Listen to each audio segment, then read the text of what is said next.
Vidole vya mkono vinaweza kuonekana kama sehemu ndogo tu ya mwili, lakini mchango wao katika maisha ya mtu ni mkubwa zaidi ya ukubwa wao. Kuanzia kazi nyepesi kama kuinua gilasi ya maji, kufunga vifungo vya nguo au kuandika kitu kwenye karatasi, mpaka kuushika mtu mkono wa mpendwa wake, kupiga ala za muziki au kufanya kazi za ustadi wa ufundi na sanaa, yote hayo hutegemea uratibu wa vidole. Na ikitokezea kidole kimoja tu kukosekana, kwa miaka mingi kupoteza kidole kulimaanisha kukubali mtu ulemavu wa kudumu.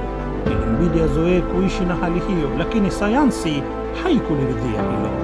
Katika miongo ya karibuni, kwa kuingia teknolojia ya elektroniki na sayansi ya biomekaniki, viungo bandia havijawa mbadala wa umbo tu la kiungo kilichopotea, bali vimerejesha uwezo na hata hisi za mtu.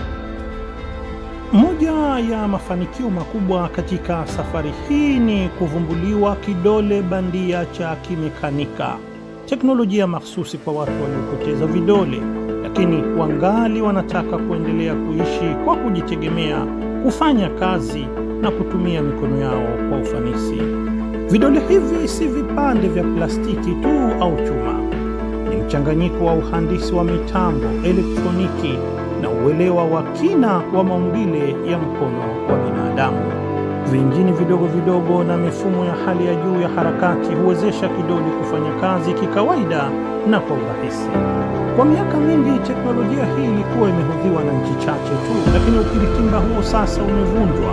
Kwa kutegemea utaalamu wa wataalamu wake wa ndani, Iran imefanikiwa kuwa miongoni mwa nchi zinazoongoza katika sekta hii.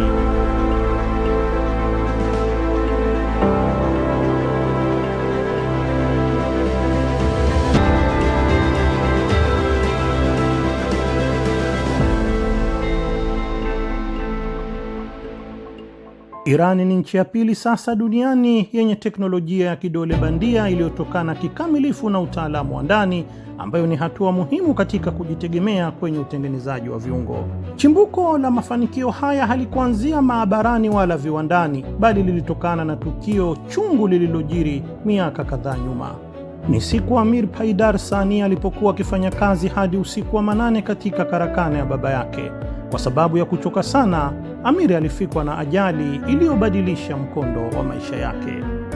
Vidole vya Amir viliingia kwenye mashine ya mbao. Baada ya tukio hilo, Amir alibaki nyumbani kwa miezi kadhaa, si kwa sababu ya maumivu ya kimwili tu, lakini pia ya kisaikolojia aliyopata. Amir ambaye kabla ajali hiyo alikuwa na kipaji kikubwa cha sanaa cha hata kupiga piano, sasa alikabiliwa na mtihani mgumu wa maisha.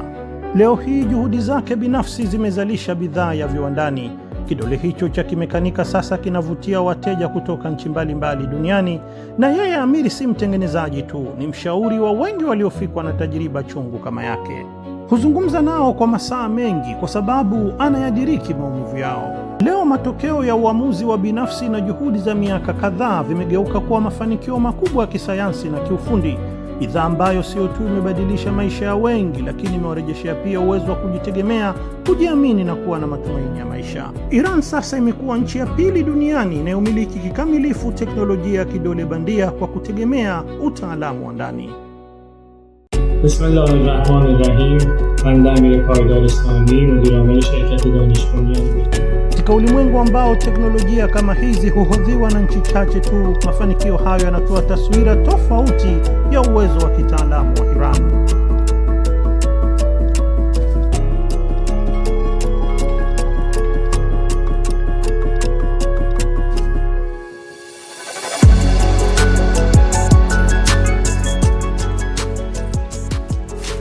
Ni taswira ya ubunifu ya wahandisi ambao kwa wao vikwazo si kizuizi, bali ni mwanzo wa kufikia mafanikio.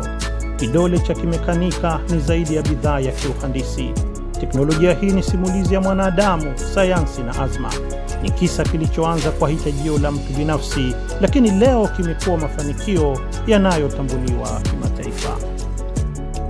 Baada ya miezi kadhaa ya utafiti na majaribio ya kusibu na kukosea, hatimaye alifanikiwa kutengeneza mfano wake wa kwanza wa kidole bandia cha kimekanika. Mfano huo sio tu ulifanya kazi, lakini ulimshangaza kila mtu pia. Hapo maisha hubadilika ghafla. Yaliyokuwa zamani mepesi na ya kawaida hugeuka changamoto za kila siku ambazo haziuathiri mwili pekee, huathiri pia hali ya kujiamini ya mtu, utambulisho wake na hata kuamiliana kwake na mazingira yaliyomzunguka. Mwanzoni mwa karne ya 20 zilianzishwa juhudi za kutengeneza viungo bandia. Mwanzo vilikuwa vya kawaida na vyenye uwezo mdogo, lakini kadiri miaka ilivyopita na uhandisi kupiga hatua, viungo hivyo vilizidi kuwa na ubora.